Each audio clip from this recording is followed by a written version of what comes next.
Several of the main characters in the crucifixion and resurrection story of Jesus did not agree about much of anything, but they did agree about this: the story of Jesus was over. Pontius Pilate believed that he was the final word on all things that happened in his region. If he decided an innocent man needed to die to keep peace, so be it. He handed Jesus over to be crucified. Pilate issued his final instructions to the religious leaders. Take a guard. Go and make the tomb as secure as you know how.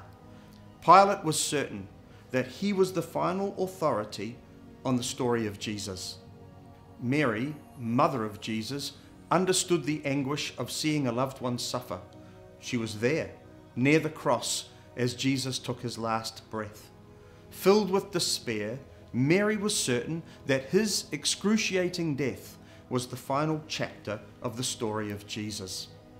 Peter knew his ministry was over, and in truth, he knew it deserved to be. After all, he had denied Jesus not once, not twice, but 3 times. Peter had never known utter despair like this. Despite promising his friend and rabbi that even if others denied him, he never would, Peter had lost the ministry that had become his life and joy over the past 3 years. With his friend's public death on the cross, combined with his own repeated denial of being one of his disciples, Peter believed his part in the story of Jesus was now over. But the story of Jesus was not over, and they each forgot one very important thing: God will always have the final word. On that first Easter morning, when everyone assumed that the whole story of Jesus had already been written, the Heavenly Father wrote the most powerful chapter yet. The large stone was rolled away, the seal was broken, and the guards were overcome with fear. This all demonstrated that no people or power on earth can prevent God from having the final word.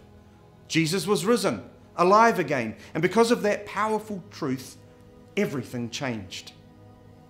Perhaps you're facing challenging situations in your life right now. Be assured of this: when you put your trust and confidence in Him, God will have the final word, and no enemy or circumstance can stand against Him. Perhaps someone you love is suffering deeply, and you feel inadequate to relieve their pain or heal their hurt. Remember, God will always have the final word, and it will be a powerful word of restoration and renewal. And who knows, perhaps like Peter, you will discover your most impactful ministry is yet to come. Easter proclaims to us that the story of Jesus is not over. God always has and always will have the final word. It's a powerful word of grace and hope for the broken-hearted and the hurting. And it's a restorative word, reminding us that no sin is greater than His redeeming grace. Be blessed this Easter.